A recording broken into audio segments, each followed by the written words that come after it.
J'ai toujours préféré la mythologie à l'histoire, parce que l'histoire est faite de vérités qui deviennent à la longue des mensonges, et que la mythologie est faite de mensonges qui deviennent à la longue des vérités.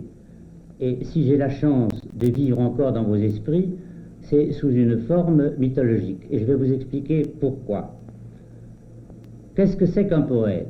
Et par poète, j'entends aussi bien un peintre, un musicien, et surtout ou un sculpteur, ou un architecte, ou n'importe qui. Mais il ne faut jamais confondre ce qui est poétique et la poésie.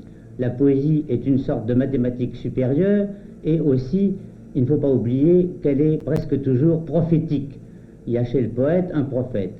Et je suis très humble en vous disant cela, car un poète est un homme qui ressemble à ces personnes qu'on interroge à la salpêtrière, à ces sujets qu'on interroge, sujets très médiocres, qui pendant le sommeil hypnotique disent des choses étonnantes, et je m'excuse de vous parler à l'improviste parce que je risque de ressembler à ces personnes-là et qui, au réveil, voudraient faire preuve d'intelligence et ne font preuve que de stupidité. Il est possible que vous me trouviez stupide. Mais enfin, je désire être tout à fait vrai.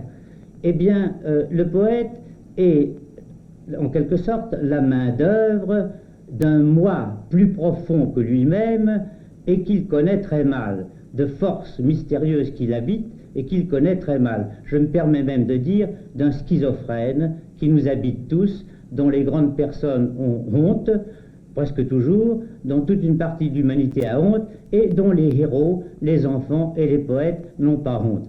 Ils sont les intermédiaires entre ce schizophrène et l'extérieur, et ils essayent de le rendre viable. Voilà exactement ce que c'est que le poète.